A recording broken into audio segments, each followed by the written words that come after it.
ब्रह्मांड की ऐसी लंबी डॉक्यूमेंट्रीज देखने के लिए इस चैनल को सब्सक्राइब कर सकते हैं। तारीख थी 6 अगस्त 2012। यह वही दिन था जब क्यूरोसिटी रोवर मंगल की जमीन पर सक्सेसफुली उतर गया था, जो इस मुसाफिर के लिए बिल्कुल अनजान दुनिया थी। और उसी समय द मार्स रिकनसेंस ऑर्बिटर बिल्कुल परफेक्ट जगह पर था, जिसकी वजह से उसने इस लैंडिंग की बहुत ही ज्यादा कमाल की तस्वीरें खींची, जो आप अपने सामने देख सकते हो। यह लैंडिंग इतनी भी आसान नहीं थी, लेकिन फिर भी यह मंगल ग्रह की जमीन पर उतर गया। इसके बाद इस मंगल रोवर ने पहली बार अपनी आंख खोली और पहले तो इसका काम था माउंट शार्प पर चढ़ना, जो कि इसके पास सबसे बड़ा पहाड़ था।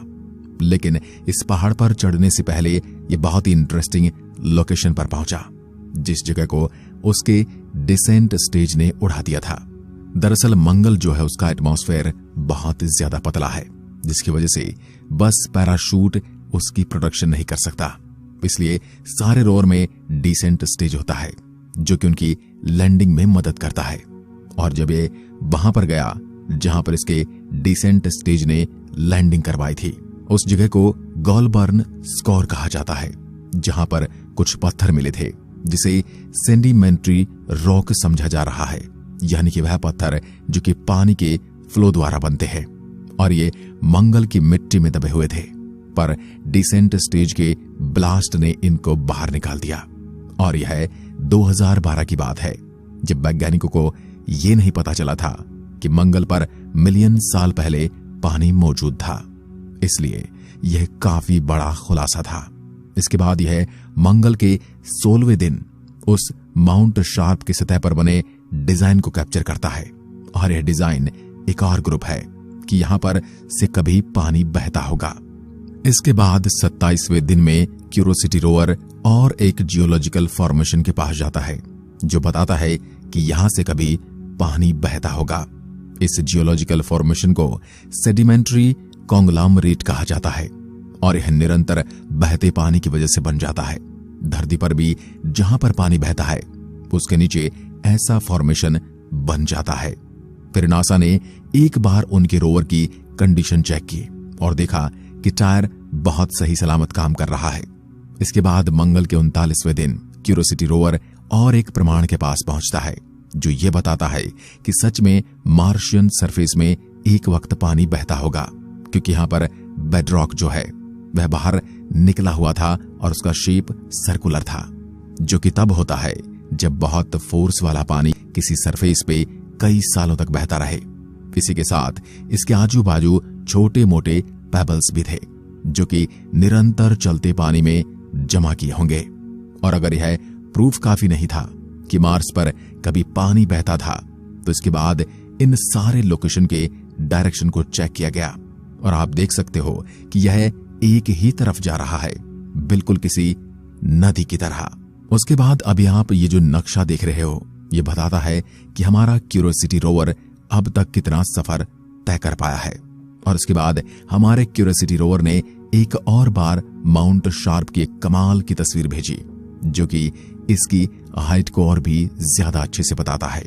और इसी बीच जो हमारा रोवर है वह एक पिरामिड शेप वाले पत्थर के पास आता है, और ये सबसे कमाल का वक्त है उसके ऑनबोर्ड लेजर सिस्टम को चेक करने का। पर इस तस्वीर में आपको जो डॉट्स दिखाई दे रहे हैं, ये वही हैं जहां पर इसने अपने लेजर को मारा था। और लेजर को मारने के बाद उस पत्थर के केमिकल कंपोजिशन के बारे में बहुत सारी जानकारी मालूम पड़ी है, और ये ऐसी जानकारी थी जिसके बारे में आज से पहले वैज्ञानिकों को कुछ भी नहीं पता था। कमाल की बात तो यह है कि यह पत्थर का केमिकल कंपोजिशन धरती पर मिलने वाले पत्थर से काफी ज्यादा मेल खाता है, और धरती पर थोड़े दुर्लभ पत्थर होते हैं, इस पत्थर का कंपोजिशन बिल्कुल वैसा ही था। इसके बाद हमारा जो क्यूरोसिटी रोवर है वह मिट्टी के सैंपल को चेक करता है। वह सबसे पहले मिट्टी का एक स्कूप लेता है और उसे अच्छे से हिलाता है, जैसे कि आपको इस वीडियो में दिख रहा होगा। यह इसलिए किया जाता है ताकि इसे सील करने में आसानी हो, और उसे बस थोड़ा सा फिल्टर करके सील कर दिया जाता है ताकि उसे आगे एग्जामिन किया जा सके। उतने में उसे एक चमकती प्लास्टिक जैसी चीज दिखाई देती है, जिसे ध्यान से देखने के बाद पता चलता है कि यह कुछ और नहीं बल्कि लैंडिंग के दौरान क्यूरोसिटी रोवर में से ही निकला हुआ कोई प्लास्टिक का टुकड़ा होगा। यह टुकड़ा भी इस स्कूप में आने वाला था, इसलिए उस स्कूप को नहीं लिया गया, क्योंकि हो सकता है कि इस टुकड़े में कोई बैक्टीरिया हो जो कि अर्थ से आया हो और ये हमारी क्यूरियोसिटी रोवर के अंदर के सिस्टम को खराब कर सकता है। इसके बाद रोवर ने अपना दूसरा स्कूप लिया और उसे थोड़े अच्छे से फिल्टर किया और फिर इसे भी सील कर दिया गया ताकि इसे एग्जामिन कर सके। और फिर मिट्टी से फिर से कुछ चमकता हुआ दिखाई दे रहा था, लेकिन इस बार यह कुछ पत्थर की तरह था, बिल्कुल किसी छोटे मोती की तरह। और जब उसके पास थोड़ा और खोदा गया तो मिट्टी में से और भी ऐसे चमचमाते टुकड़े निकल रहे थे, जिससे ये बात साफ हो गई कि यह कोई ऐसी चीज नहीं है जो कि क्यूरियोसिटी रोवर के साथ मंगल पर आई हो, बल्कि है मार्स की ही मिट्टी का एक हिस्सा है। वैज्ञानिकों ने अनुमान लगाया कि यह सिलिकॉन का बना कांच जैसा कोई ऑब्जेक्ट होगा।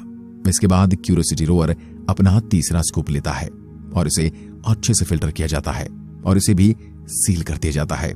इन सारी चीजों को एग्जामिन करने के बाद पता चलता है कि इस मिट्टी में पानी जैसी नमी भी मौजूद है, इसलिए मंगल पर ये जितना चमकीला लाल दिखता है उतना है नहीं, क्योंकि जब क्यूरियोसिटी रोवर ने मंगल के सरफेस के नीचे मिट्टी ली थी तो वह बाहर की मिट्टी से डार्क कलर की थी, बिल्कुल जैसी धरती पर होती है। इसके बाद जो क्यूरियोसिटी रोवर है वह इन सैंपल को हीट करता है और उसके बाद इसमें से सल्फर, कार्बन डाइऑक्साइड और ऑक्सीजन रिलीज होती है, जो कि नॉर्मली होना चाहिए।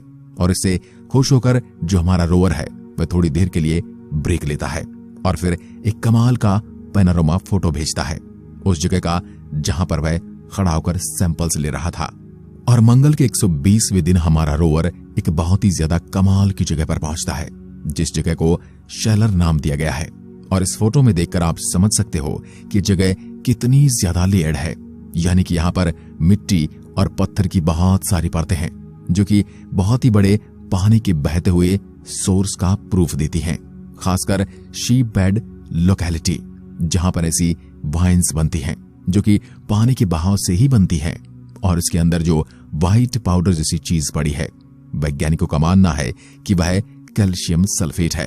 फिर हमारा रोवर एक खुली जगह पर पहुंच जाता है जिसे येलो नाइफ बे नाम दिया गया है।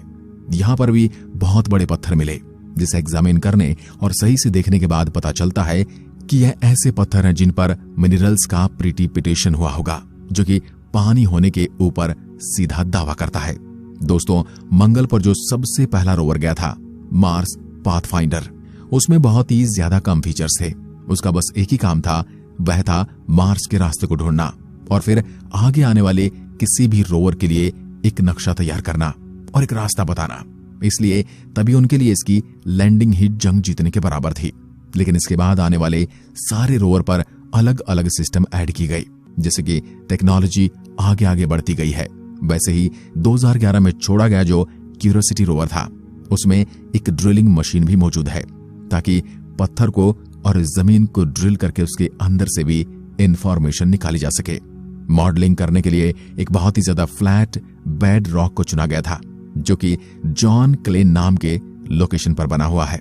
इसके बाद जैसे ही वो ड्रिलिंग करने जा रहा था, तब क्यूरियोसिटी रोवर को एक टूटा हुआ पत्थर का टुकड़ा मिला, जिसे टिनटिना नाम दिया गया। और जब इसकी फोटो खींचकर इसके ऊपर हाइड्रेशन टेस्ट किया गया था, तो पता चला कि इस पत्थर के अंदर काफी ज्यादा हाइड्रेशन है, यानी कि यह पत्थर अंदर से काफी ज्यादा हाइड्रेटेड है, यानी इसमें नमी मौजूद है। इसके बाद पहली बार टीम ने क्यूरियोसिटी रोवर को पूरी रात काम करने के लिए कहा था, और यह सबसे पहली तस्वीर है जो कि मार्स के सरफेस की रात को खींची गई थी। और वैज्ञानिक देखना चाहते थे कि क्या इसमें कोई फ्लोरोसेंट मिनरल मौजूद है, यानी ऐसा मिनरल जो कि यूवी लाइट में बहुत ज्यादा चमकने लगते हैं। धरती पर बहुत सारी ऐसी चीजें मौजूद हैं और वो इसी चीज को यहाँ पर चेक करना चाहते थे, लेकिन चेक करने पर यह पता चला कि ऐसा कोई भी मिनरल यहाँ पर मौजूद नहीं था। इसके बाद ड्रिलिंग प्रोसेस के दौरान जो क्यूरियोसिटी रोवर था, उसका टायर एक पत्थर पर आ गया और वह पत्थर टूट गया, जिसकी वजह से इसके अंदर कुछ चमकता हुआ दिखाई दिया। और वैज्ञानिकों का कहना है कि यह सिलिका है, जो कि मंगल ग्रह की सरफेस पर बहुत ज्यादा मात्रा में मिलता है। यह एक छोटा सा एक्सीडेंट था जिससे कुछ नया जानने को मिला। इस तरह मंगल पर यह 200 मार्शियन दिन बिता देता है, लेकिन एक दिन अचानक से क्यूरियोसिटी रोवर नासा की कमांड्स को सुनना बंद कर देता है। नासा वाले जो भी एक्शन उसे करने को कह रहे थे, रोवर वो नहीं कर रहा था। दरअसल ये बूट लूप में फंस गया था। बूट लूप में रोवर के अंदर जो कंप्यूटर होता है, इसके अंदर किसी प्रकार का वायरस या फिर बैक्टीरिया आ जाता है, जिसकी वजह से कंप्यूटर की बैटरी बहुत जल्दी खत्म होने लग जाती है और वह काम नहीं कर पाता है। और ऐसी सिचुएशन के लिए मार्स रोवर के अंदर 2 कंप्यूटर होते हैं, जिसे पायलट और को पायलट कहा जाता है। जब पायलट काम करना बंद कर देता है तो फिर को पायलट अपना काम करना शुरू कर देता है। लेकिन इसमें कुछ इस प्रकार का वायरस या बग आया था जो कि पायलट और को पायलट को काम ही नहीं करने दे रहा था। ऐसे में वैज्ञानिकों को डर था कि कहीं यह रेडियो सिग्नल्स को बंद न कर दे, क्योंकि ऐसा हुआ तो इसका कनेक्शन हमेशा के लिए टूट जाएगा। और फिर इन्होंने बहुत ही ज्यादा रिस्की मूव किया। इन्होंने पहले पायलट को बंद कर दिया, यानी कि मेन कंप्यूटर को बंद कर दिया, जिसके तुरंत बाद सेकंड कंप्यूटर को शुरू हो जाना चाहिए था। लेकिन 1 मिनट हो गया, कोई भी रिस्पांस नहीं आया। उसके बाद 4 मिनट हो गए, फिर भी कोई रिस्पांस नहीं आया था। इनको लगा कि अब इनका कनेक्शन इससे टूट जाएगा। पर कुछ ही देर में क्यूरियोसिटी रोवर ने सिग्नल का रिस्पांस दिया और अब को पायलट क्यूरियोसिटी रोवर को कंट्रोल कर रहा था। इसके बाद सब चीजों को एक बार फिर से चेक किया गया था ताकि कोई गड़बड़ी ना हो और अब क्यूरियोसिटी रोवर राहत की सांस ले सकता था। इसके बाद उसने बहुत ही लंबा सफर तय किया और मंगल के 343वें दिन इसने ये फोटो भेजा। इन पहाड़ों को ट्विन करेंट्स नाम दिया गया। इसके बाद यह मुसाफिर गेल क्रेटर के सेंट्रल पीक की तरफ बढ़ रहा था। क्यूरियोसिटी रोवर में एक बहुत ही अच्छा सिस्टम है। यह अर्थ पर से कंट्रोल किए जाए बिना एक फिक्स किए गए राह पर कॉन्टिन्यूअसली चल सकता है, यानी कि अपने आप बिना किसी ऑर्डर के चल सकता है। अगर इसे कोई फिक्स रूप दे दिया जाए तो ऐसा सिस्टम बाकी रोवर्स में नहीं था। इसीलिए क्यूरियोसिटी रोवर काफी हाईटेक माना जाता था और इससे काफी टाइम भी बचता है। और आज भी जो क्यूरियोसिटी रोवर है वह अभी डब्ड डार्विन तक पहुंच चुका है। डार्विन के दक्षिण में कुछ आउटक्रॉप्स हैं जिसके बारे में वैज्ञानिक जानना चाहते हैं और यहाँ पर खड़े होकर फिर से एक बार क्यूरियोसिटी रोवर ने अपना मुंह माउंट शार्प की तरफ मोड़ा है और इस विंटेज पॉइंट से उसे माउंट शार्प के बेस के बारे में और पास से जानने का मौका मिला है। माउंट शार्प का जो बेस है वहां पर कुछ इस तरीके के हिल्स मौजूद हैं जिन्हें पारंप हिल्स कहा जाता है और वैज्ञानिक जल्द ही से भी जांचने वाले हैं। इसके बाद मंगल ग्रह पर 400 दिन बीत जाते हैं। फिर क्यूरियोसिटी रोवर डार्विन के आउटक्रॉप्स की एक फोटो खींचता है। यह आउटक्रॉप बहुत बड़ा था जिसकी वजह से क्यूरियोसिटी रोवर को बहुत सारी फोटो लगातार खींचनी पड़ती हैं और फिर उन्हें जोड़कर पूरी इमेज बनाई जाती है, जैसे कि आपको यहाँ पर दिख रहा होगा कि एक खास टेक्निक से खींची जाती है जिसे महाली कहा जाता है। इसके बाद पता चलता है कि एक सैंडस्टोन है जो कि इसके आसपास के पत्थरों से धीरे धीरे खत्म हुआ है, यानी वो उनसे धूल बना रहा है जिसकी वजह से ऐसा स्ट्रक्चर बन जाता है। ऐसा धरती पर भी होता है।